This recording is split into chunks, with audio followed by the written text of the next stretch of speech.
Salut à tous, c'est Pang de la chaîne, bienvenue sur cette vidéo qui va parler auto-hypnose et qui va parler de quelques techniques que vous retrouvez dans la méthode Silva. Je vous invite vraiment à étudier ce système-là. Comme je vous le dis régulièrement, je pense que c'est un des meilleurs systèmes d'auto-hypnose qui existe. Alors, là, ce que j'ai bien aimé dans ma relecture, ces différents points. Là, je vais m'axer sur la gestion des maux de tête. Et en même temps, on va un peu parler de ce qu'ils appellent du miroir de l'esprit et de l'écran mental. On va faire plus facilement dans un premier temps à l'écran mental. Euh, Deux éléments qui sont intéressants dans notre travail de transe perso. Donc, je vous rappelle, pour descendre assez facilement dans votre transe, la début de la Hellman est plutôt sympa. Faites comme si vos paupières étaient collées jusqu'à ce que vous sachiez que vous ne puissiez plus les décoller. Ok, en gros, je joue le jeu de pas pouvoir les ouvrir. Ok, ou inversement, si vous voulez garder les yeux ouverts pendant votre session, vous faites l'inverse. Imaginez juste que vous mettez des résistances là et comme si vous ne pouviez pas les fermer, d'accord? Donc ça donne ça. Vous le répétez 3-4 fois. Ok, une fois que c'est validé à l'intérieur de vous, vous allez simplement bosser sur un décompte. Je vais décompter de 10 à 1 entre chaque chiffre. Je vais doubler mon état. Alors, après en fonction de ce que vous cherchez. Relaxation, concentration, apaisement, stimulation. Pensez bien, il n'y a pas besoin d'être passif quand on fait de l'auto-hypnose. Il n'y a pas besoin nécessairement d'être en relaxation. Les yeux fermés et la relaxation amplifient potentiellement l'exploitation de la transe pour une raison toute simple, c'est qu'on peut mieux se focaliser, on peut mieux être centré sur. Néanmoins, il y a beaucoup de personnes qui sont très aptes à se concentrer les yeux ouverts, voire même les yeux ouverts, ça leur permet d'être plus en phase avec elles-mêmes et avoir une sensation à la fois de contrôle interne et externe. D'accord? Donc, aucun souci pour les deux façons de faire. Aucun souci non plus si vous n'êtes pas détendu, vraiment, il ne faut pas que ce soit quelque chose qui soit bloquant pour vous. Il y a beaucoup de personnes qui disent ah mais je me relâche pas. C'est pas grave, c'est pas grave. C'est juste des leviers en plus pour certains d'ailleurs pour gérer les trans. Et avec les années, on a pris l'habitude de croire que l'hypnose c'était que de la détente. Or, l'hypnose c'est pas de la détente, c'est pas la même vision que peut avoir la sophro. En tout cas, là, ce qui nous intéresse, c'est quoi? C'est aller bosser sur les maux de tête. Chez Silva, il décrivait, lui, deux logiques, les maux de tête de stress et les maux de tête qui vont être un peu plus chroniques et un peu plus intenses, qui peut, alors, là, lui, il n'en parle pas, mais on peut imaginer avec tout ce qui est fatigue oculaire, etc., etc., ou d'autres problématiques qu'on n'arrive pas forcément à définir, mais qui malheureusement sont récurrentes. On peut souvent voir ça avec les hormones, on peut souvent voir ça avec des problématiques psycho-émotionnelles qui créent pas mal de choses et qui se développent. Parfois aussi, c'est des intolérances à telle ou telle chose, etc. etc. Donc, pour lui, et vous savez que j'aime bien ce type de suggestion, je pense que c'est un type de suggestion en auto-hypnose qui a le plus de sens.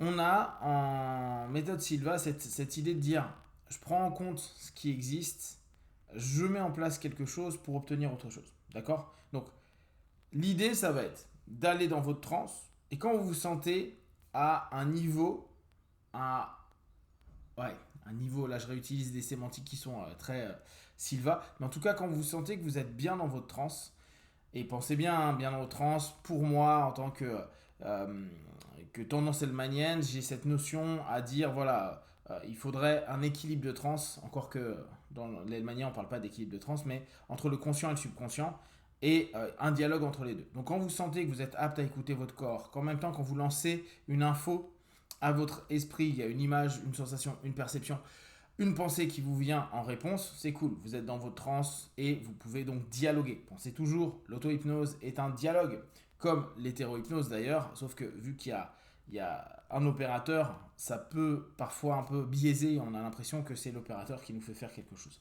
Là, c'est un dialogue conscient-subconscient. Il faut toujours, en tout cas moi dans ce que je vous propose, garder l'esprit conscient. Pourquoi? Parce que c'est ça qui va poser des questions. C'est ça qui va, là en l'occurrence, ça va pas être poser des questions, mais orienter vers un écran mental et orienté vers une suggestion. Ce que je vous invite donc à faire, c'est aller dans cette transe et créer un écran mental. L'écran mental, ce qui peut être bien pour les gens qui ont les yeux fermés, au moment où vous décidez de mettre un écran mental, je vous invite à monter vos yeux à environ 20 degrés vers le haut. Et à ce moment-là, on va être à peu près dans cette notion-là, de projeter assez loin. Pas au niveau des paupières pour ceux qui ont les yeux fermés. Pour ceux qui ont les yeux ouverts, vous pouvez fixer un point. Là, on revient un petit peu à ce que faisait Flower à l'époque, ou pour ceux qui connaissent Betty Erickson, on pouvait avoir cette idée-là pour le processus inductif. Là, on n'est pas dans le processus inductif, on est dans le processus de suggestion. Donc, vous pouvez peut-être regarder un mur, un endroit qui est assez neutre. Chez moi, tout est blanc, donc c'est assez facile. Et me projeter. Et moi, je vous invite à le projeter à peut-être 1 ou 2 mètres de vous. C'est assez simple. Comme ça, c'est pas vos paupières, c'est derrière. D'accord? Qu'il y ait une intention qui part derrière. Et derrière, vous allez imaginer un écran sur lequel vous allez pouvoir créer des animations, des couleurs, des pensées. Bien sûr, tout le monde n'est pas visuel, ne vous inquiétez pas, ça n'a aucune importance. On n'a pas besoin de voir quelque chose. Bon, il suffit que je vous dise, pensez à un petit cartoon, un dessin animé un peu à l'ancienne sur un écran. Même si vous n'avez rien vu, vous captez très bien ce que je dis. Et ça suffit complètement quand on est en hypnose ou en auto-hypnose et dans le travail de suggestion. D'accord? Donc, vous projetez sur cet écran-là. Moi, ce que je vous invite, c'est d'imaginer vous au départ, c'est-à-dire, je sais que j'ai mal à la tête actuellement. Dans quelques instants, je vais respirer profondément et je vais me relâcher, ou au contraire, je vais me focaliser pour m'apaiser. Et dans quelques minutes, je vais sentir déjà que ça diminue, ça se relâche, ça se relaxe. Et à l'intérieur de moi, cette douleur va diminuer. Du mal, je vais passer au malaise simplement. Et puis simplement à une gêne. Et après, ça c'est à vous de créer votre sémantique, me sentir mieux. D'accord? Vous pouvez grader, n'oubliez pas, soyez toujours réaliste. Ne partez pas sur des trucs genre j'ai super mal niveau 10 et je veux dans 3 minutes être à 1. Non, non, prenez votre temps. Il faut que ce soit réaliste et que vous puissiez sentir, tiens, ça se diminue, ça s'apaise, ça s'apaise. Si parfois ça s'apaise que de 1, 2, 3 points, ça va. Oui, ok, vous allez encore avoir mal, mais vous avez la preuve que vous pouvez déjà influer sur votre douleur, votre gêne. Donc, n'hésitez pas à continuer après. D'accord? Donc, on se met dans sa transe, on fixe, on lève un peu ses yeux, on envoie sur l'écran mental, nous, actuellement. Je sais que je suis à une douleur de 7 sur 10. Et dans quelques instants, je vais respirer profondément, me relâcher et vivre complètement ma transe pour diminuer pour arriver à 6 ou à 5 d'ici quelques secondes ou minutes. Et puis continuer petit à petit jusqu'à être bien. Et imaginez-vous, vous en train de vous tenir la tête à 7 ou une échelle, ça c'est à vous de voir ce que vous allez imaginer. Puis petit à petit, voir le process relaxation, vous pouvez imaginer quelque chose qui vous relâche ou simplement revenir en interne pour bien capter ce qui se passe au niveau corporel. Et une image mentale à la fin ou diminution sur votre échelle de douleur ou peut-être vous voyez vous plus apaisé, plus en phase. Vous faites ça pendant 2-3 minutes jusqu'à ce que vous sentiez qu'il y ait quelque chose. Après, vous pouvez arrêter en disant voilà, et dans quelques minutes, ça va encore continuer. Si c'est quelque chose qui n'est pas lié au stress, mais plutôt qui est justement hormonal, qui est assez chronique, etc., faites-le 5 minutes, puis arrêtez 5 minutes et recommencez 5 minutes, puis arrêtez 5 minutes et recommencer une dernière fois 5 minutes. Ok, ça va vous prendre 25 minutes, mais derrière, ça va vous permettre d'avoir un boulot en récurrence. J'ai bien aimé, et ça j'avais complètement zappé, cette notion pour lui de faire des répétitions en 5 minutes avec une pause de 5 minutes et reprendre. Le faire 2-3 fois.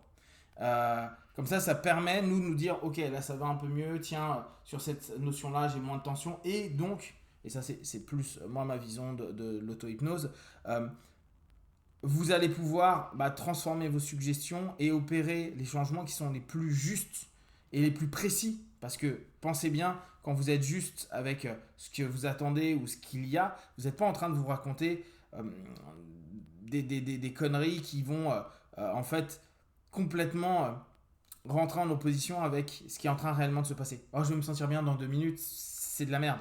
Parce qu'on ne peut pas y croire. Ça fait 2 heures que j'ai mal, j'ai pris XE cachet, je sais pas quoi, ou j'ai fait déjà mon yoga, mon truc, mon machin.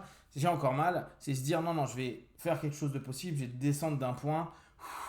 Et une fois que ce sera fait, je vais pouvoir me valider que c'est descendu d'un point et je vais un peu me poser et je vais reprendre dans 5 minutes. Ou à nouveau, je vais peut-être descendre d'un point ou un point et demi et je vais me concentrer pour ça. Et peut-être qu'à la fin de ces 25 minutes d'expérience globale, je vais simplement de 10, je vais passer à 8 ou peut-être à 7,5. Mais rien que ça permet un relâchement et vous recommencez un peu plus tard pour voir comment ça se passe. Et surtout pour continuer ce cheminement-là. Voilà, si vous avez des questions, des remarques, vous partagez sur Facebook, YouTube, je répondrai le plus rapidement possible. Et comme d'habitude, de tout ce que je propose, ne prenez que ce qui est bon juste pour vous. Testez, observez, analysez et concluez. Be one. Ciao.